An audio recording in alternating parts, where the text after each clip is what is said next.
Welcome back to Whiteout Weekly, and it has been a while since we've spoken. Since the Bowling Green game, which was a sweat and a half. Hmm. But if you listen to the podcast for that preview, we did say that Bowling Green was one of the MAC teams that you do not mess with your food. You don't play around with your food with them. They Yep. are an experienced team. They're going to give it all they have. And they did. Most certainly did. Gave Penn State a run for their money. Nick Singleton with the clutch long touchdown rush to kind of seal it Mhm. as the Nittany Lions survive their first MAC contest of the year and now face their second MAC opponent as the number 10 team in the nation going, or no, they're at home against Mhm. Kent State Military Appreciation Day. The line from DraftKings, Penn State minus 49 on the dot. The over under opened at 55 and is now up to 56 and a half. Hmm. Again, recording this on a Wednesday. And there were some housekeeping notes from James Franklin. I know, unfortunately, it does help your breakout candidate, but Andrew Replier does have a long-term injury, and we still don't really have any or usable answer on what's up with Caden Saunders. So what else is going on in the Penn State locker room? Yeah, no, with obviously we know Franklin doesn't give exclusive injury details, but usually when he does say long-term injury, if he expects the player to be back, usually he'll mention that. So long-term injury is definitely something pretty severe. So hate to see that for Rapolier, who was definitely primed for a big year. I know Khalil Dinkins gets a lot of reps as tight end number two, but a lot of folks, including I know we've talked about him a little bit. We're expecting Rapplier to have a big year. So to see Reynolds, him sideline, yeah. What's that? Reynolds had a big year. Reynolds for sure. Rapplier just another prime tight end Oh yeah, yeah. prospect in Before that the pipeline. But again, creates another bigger opportunity for Reynolds. So Rapplier out. Saunders, we were, you know, last couple years been really waiting to see him break out onto the scene. Was a highly rated prospect coming from out of Ohio. He's played a big role in punt return game. Has continued to do so, but hasn't really gotten much run at wide receiver thus far this year. I think a lot of it does have to do with he's been a little bit banged up as he was. It was indicated by Franklin, the coaching staff, coming out of fall camp. So that seems to be a lingering issue, definitely to keep an eye on. Nothing in the same realm of long term, but again, does seem to be impeding his ability to get on the field. Some other big news dropping today after the team's practice session and media availability. Franklin did indicate Kevin Winston Jr., the elite safety for the Knicks, who was Big Ten Defensive Player of the Week after that Week 1 game against West Virginia, got no, was injured yeah. got injured against Bowling Green, and Franklin did indicate that it is a long-term injury, Long term. a tough pill to Oh, swallow as a likely All-American candidate this year, being that Winston. sucks, dude. Oh, That's a tough loss. Granted, you got Jalen Reed, you got Zakee Wheatley, who are definitely have shown that they can step in. They got a true freshman that the staff and the team is very excited about with Dewan Lane, who has been greenlit.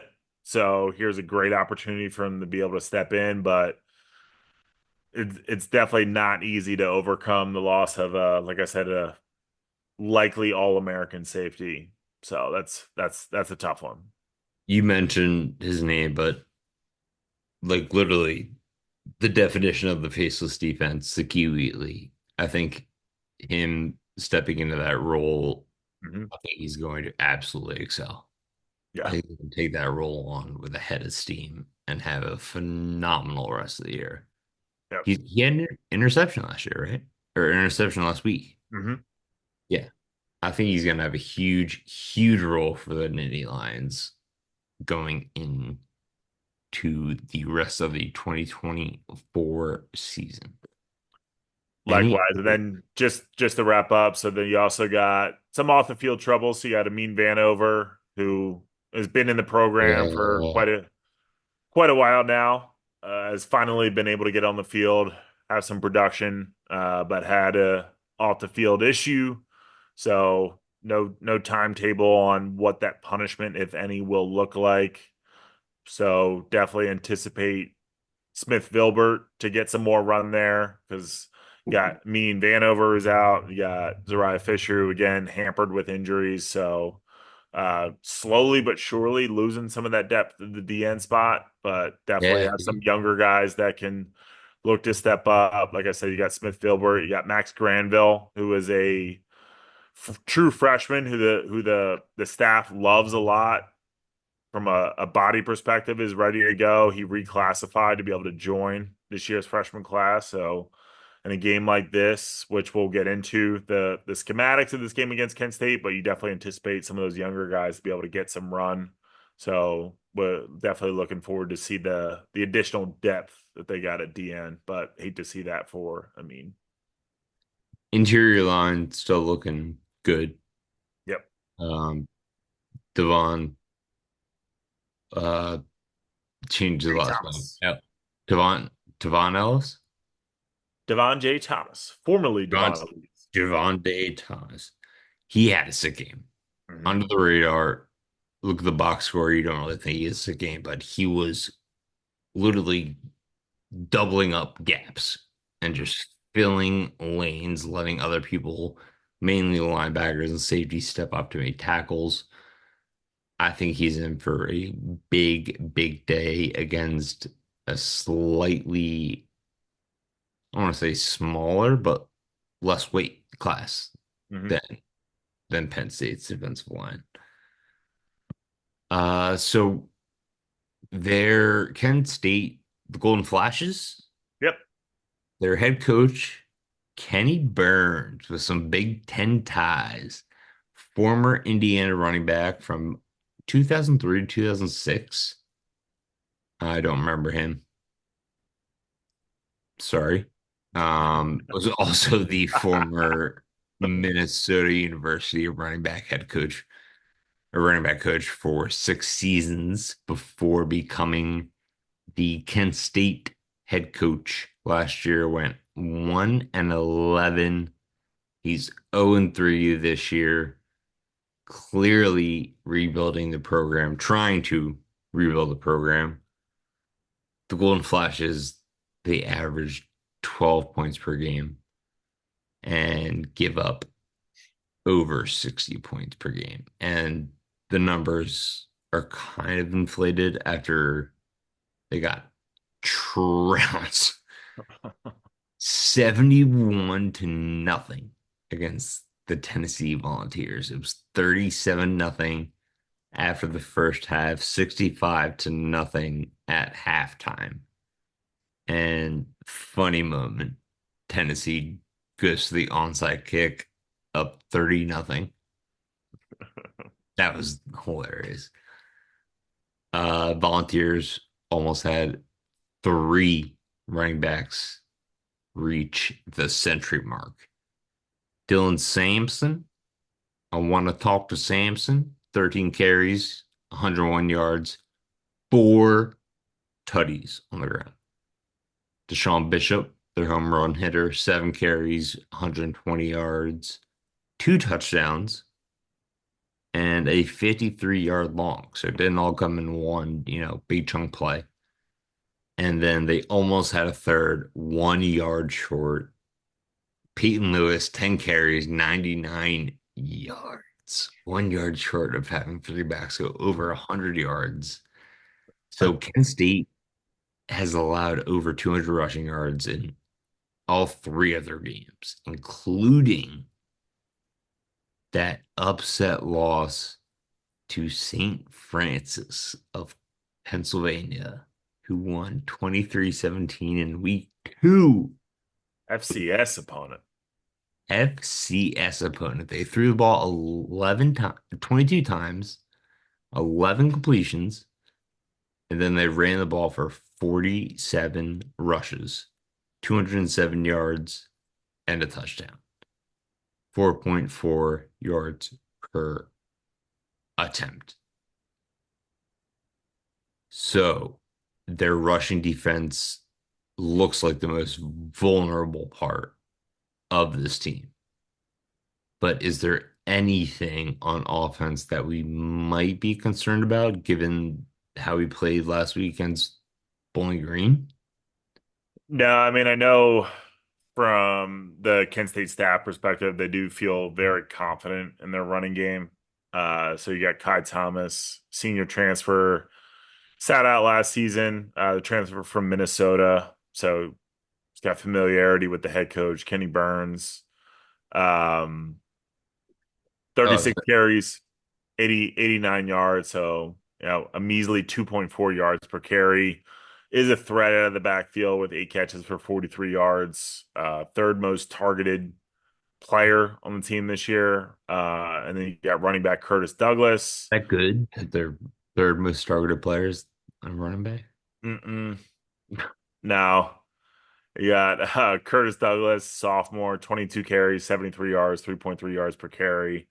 Uh, and then at quarterback, great flow, great Lechuga. Maybe top two in college Yeah, football, I would say. too, for sure. Devin Cardman from Camden, New Jersey, 55% completion percentage, 432 passing yards in the year, 3 touchdowns. But again, this just really isn't anything here that worries you. Now, granted, when you look back to, again, it's a MAC opponent. Bowling Green was as well. As you mentioned, we talked about where Bowling Green is one of the more formidable opponents, like will likely probably end up winning the MAC this year. Granted, Penn State, where you're looking at where we expect this team to go, where they want to go. That game was definitely way too close last week, and there's no excuses for that. Defense played terrible. They came out, they looked much better after the second half. And I know a lot of the players commented that Tom Allen's halftime speech definitely they realized that hey, he's the mentality that he has can definitely help this team and with his head coach experience. But again, no excuses to escape that game winning by a touchdown. But this is an opponent, Kent State. You saw what Tennessee did them last week. There should be no issues, and if there are, then that's where we should start to press the panic button a little bit. So if you want to check out our Big Ten betting bonanza pick, the link will be up in the corner somewhere. Mhm. I do have Penn State minus 49 in this game Mhm. just because their defense is so bad and literally they don't have anyone on offense that I can really point to that's like their best offensive weapon, I think, is their kicker, Mhm. who's 2 for 4 this year. He missed his only 50 plus yard attempt, but 15 of 17 from inside 30 yards last year, 6 of 7 from 40 to 49, and 5 of 6 from 30 to 39. So if I had to break this down, I would say scoring touchdowns wins the game Mhm. because I don't see anyone scoring touchdowns on their team. There are two wide receivers. By the way, Devin Cargman, the Flow King, he only throws to two guys. Like we said, their third most targeted player is their running back. He throws to Christian McCray, Mhm. too, who's 27 targets on the year, And God bless his soul, staying at Kent State for 5 years. Luke Floria, number 10. He has 21 targets. And another name I want to look out for is true freshman, maybe Mhm. redshirt freshman, JJ Etheridge, number 25. In the past 2 weeks, he's had 6 targets for 4 receptions, 35 yards. And I know those numbers aren't absurd, but for Kent State over the past 2 weeks, given the way they played, they are absurd. Mhm. But so I looked at Cargman. He's only been sacked 6 times, Mhm. which is kind of rare. I would expect their offensive line to be very, very leaky. I mean, they only got one starting offensive lineman that's more than 300 pounds. So when you look from a talent perspective, I know we talked about it on the pod leading up to the Bowling Green Jim game where Toe? he's, yeah, Yeah, yeah, Jim Toe Obidegwu. very Hope I good. got that right. Very good. But talked about the Bowling Green game where it's a MAC opponent. Expect the Penn State D line to feast on an inferior opponent. Uh, didn't quite come to fruition. Saw definitely got some action from that D line. Like you mentioned, saw Devontae Thomas just eating up double teams.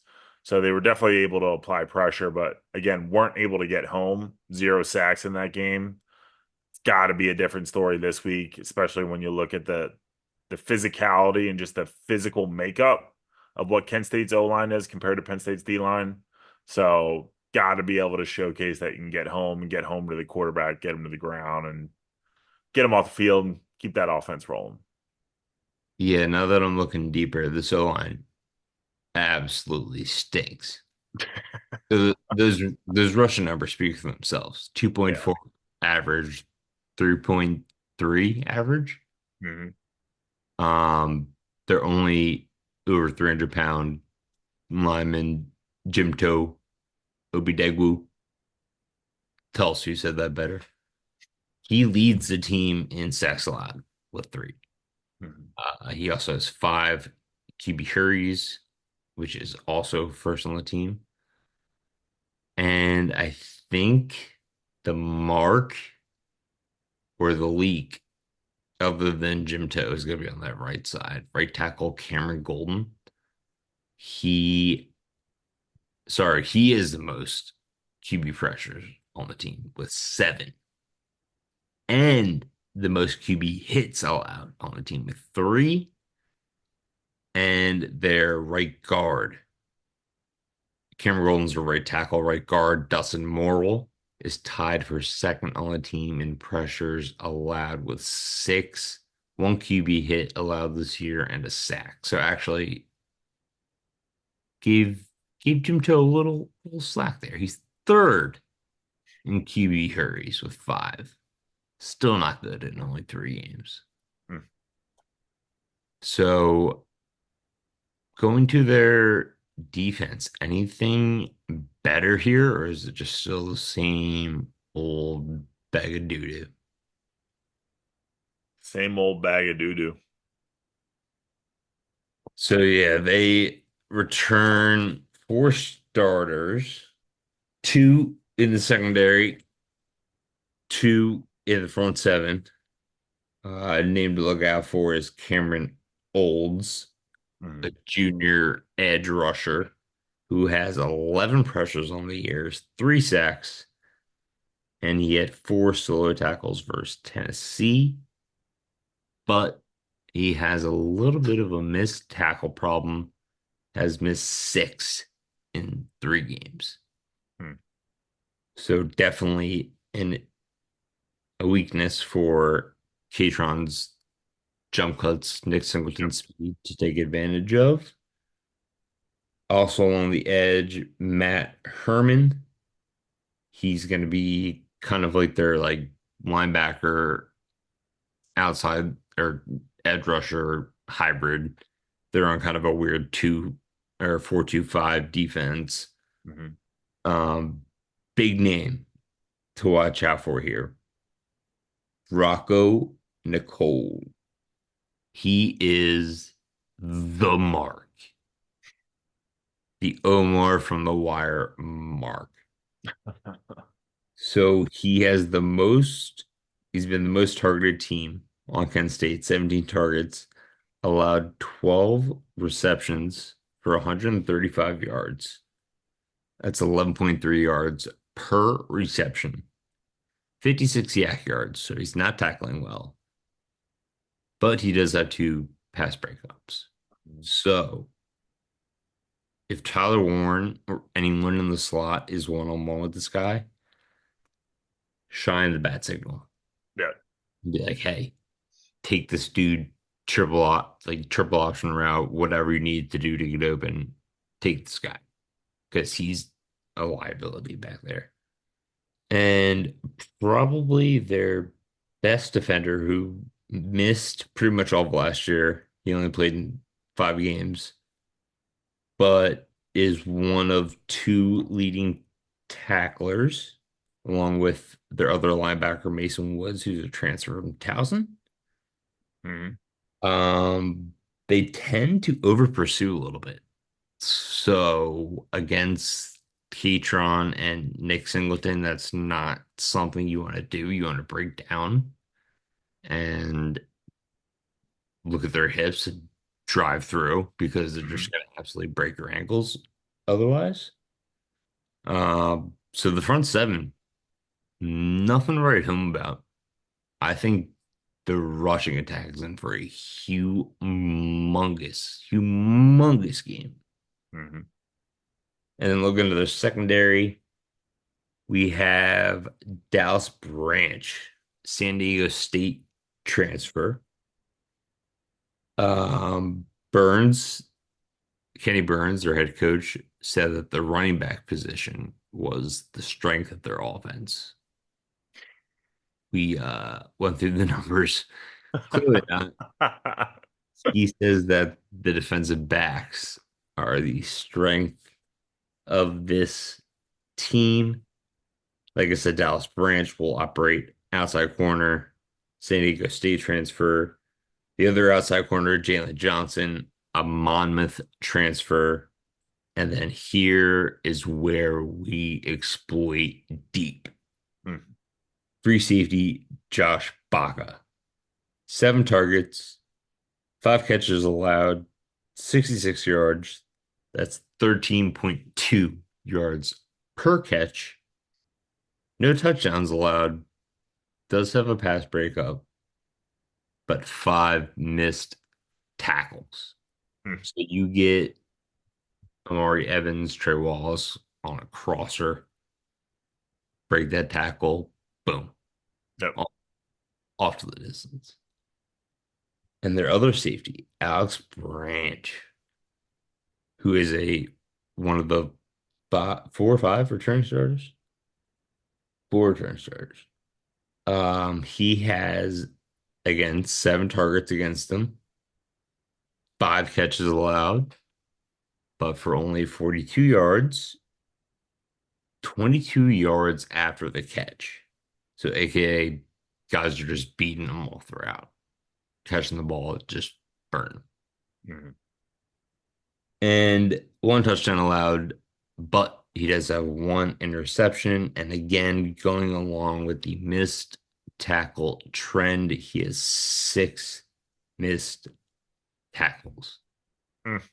So that's going to be a big statement bullet point for Kent State heading into this game is breaking down and tackling these absolutely lethal athletes that Penn State has going. And speaking of Penn State's lethal athletes, Dave, what do you think the matchup against Kent State that we have to absolutely win to win this game?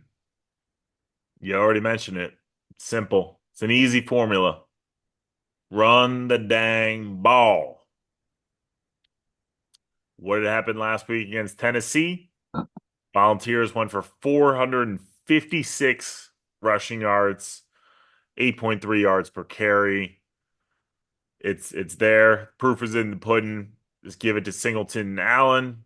They each went for 100 plus last week or 2 weeks ago rather against Bowling Green, which was fantastic to see both those guys have successful and productive games.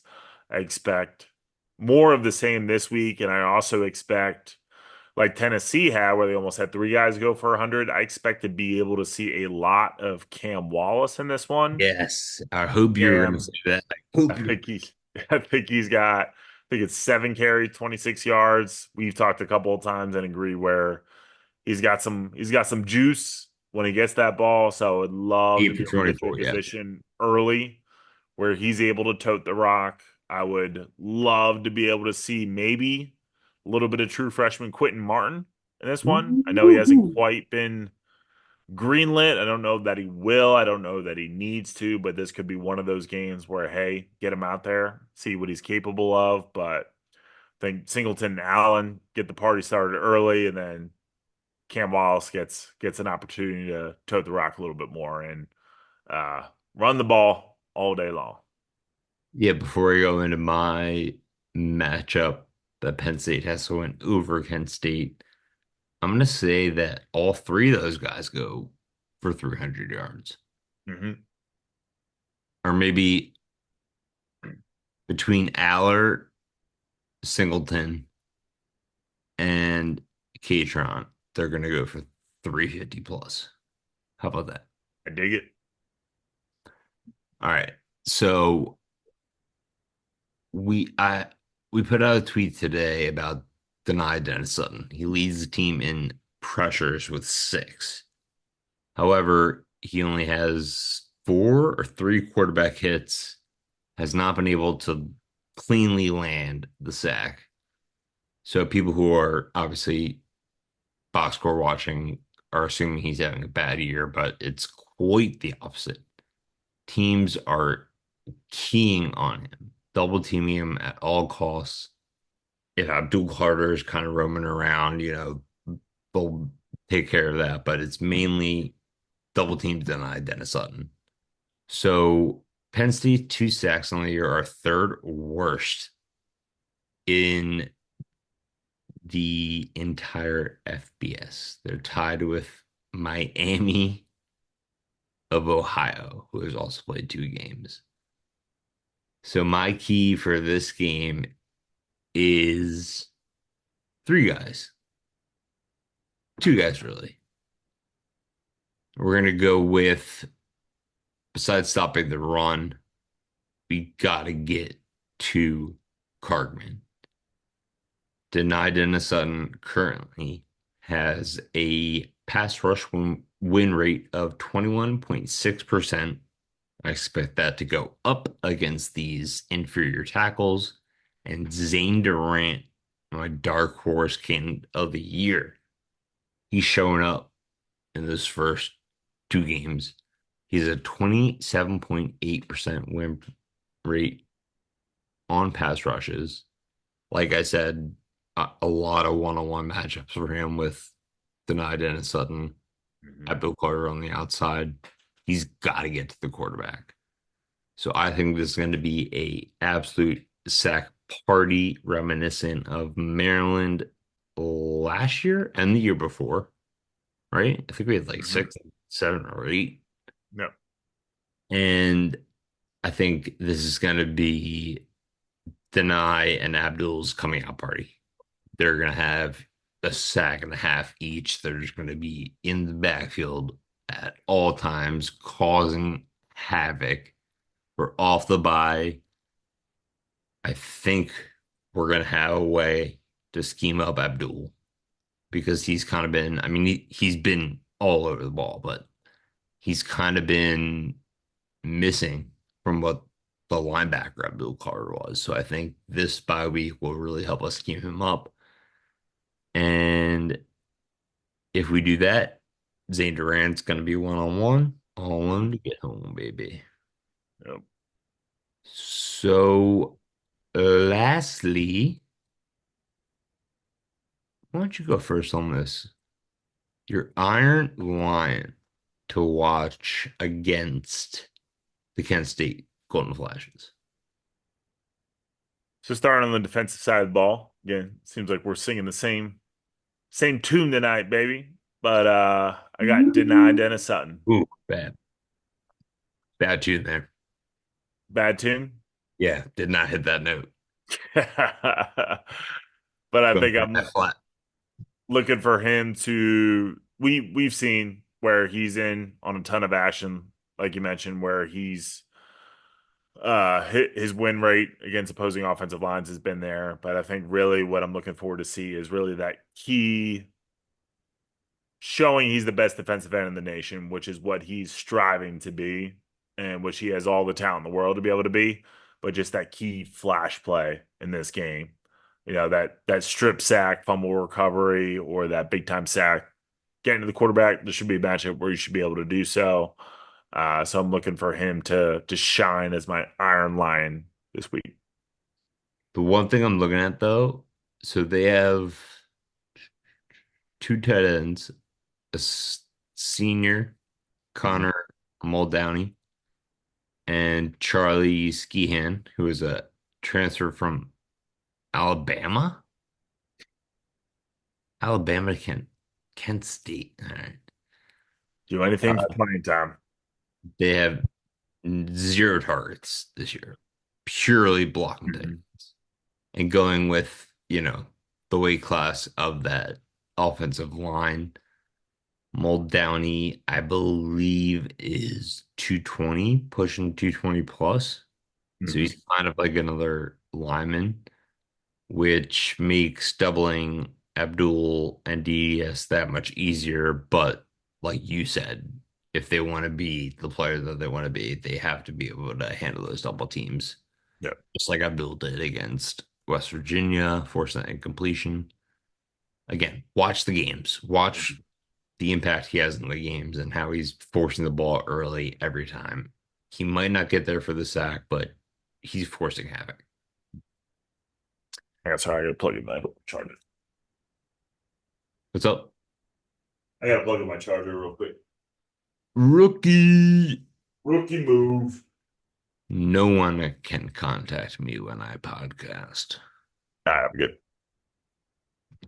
Take this out. So for my Iron Lime this week, I mentioned him before.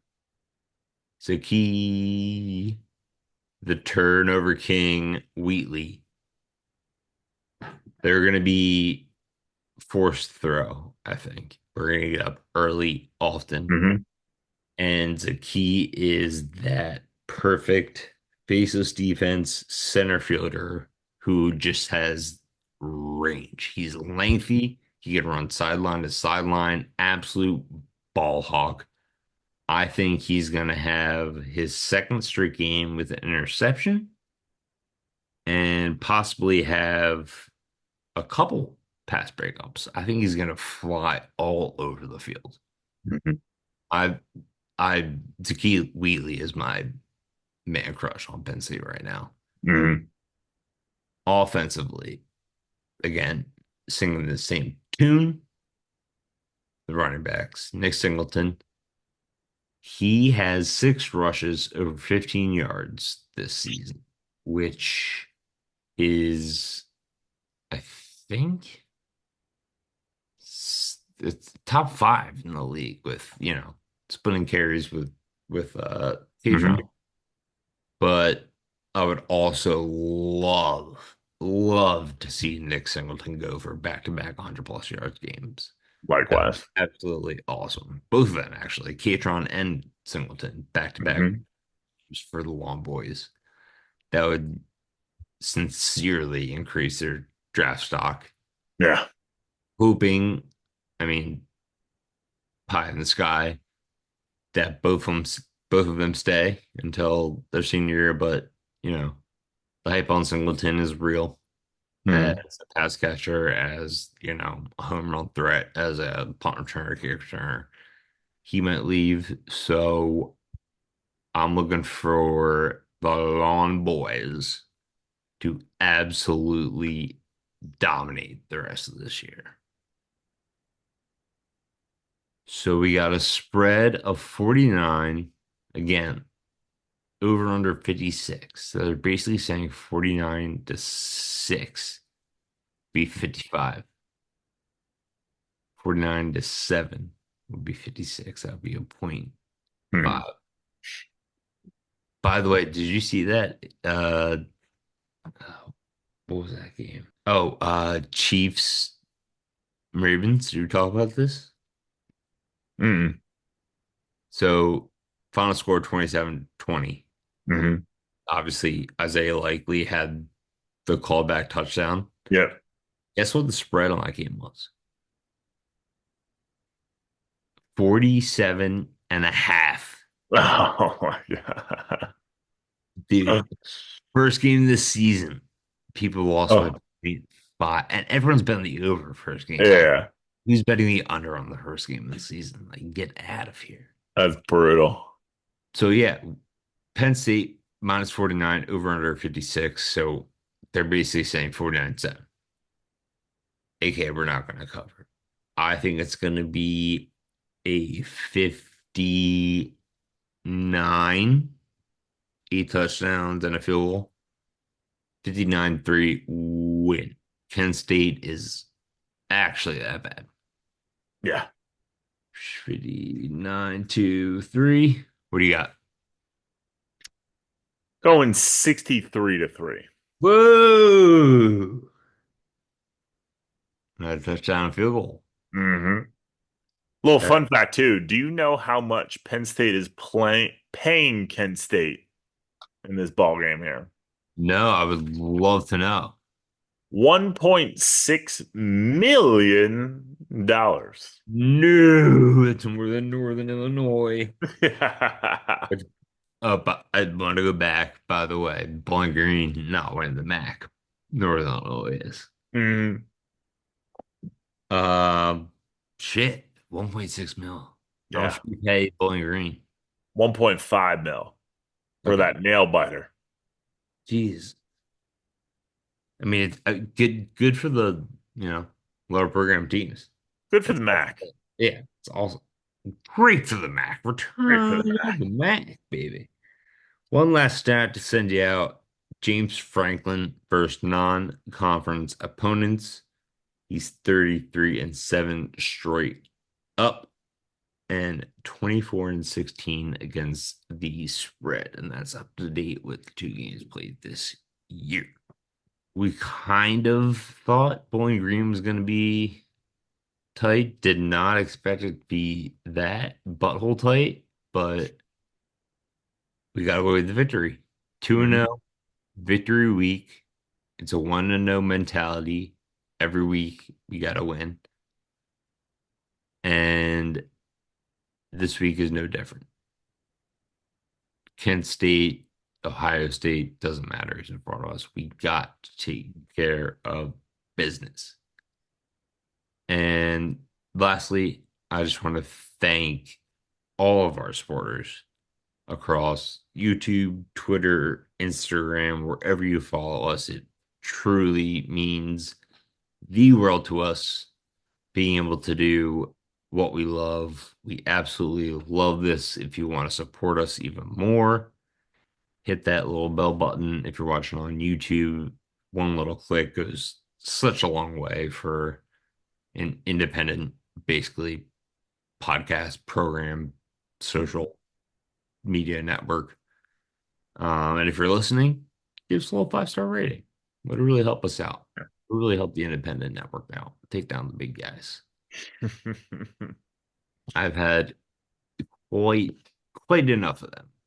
I don't think I've watched First Take. I kind of like no, I kind of like First Take. I haven't watched what's one after that. Get up. Yeah.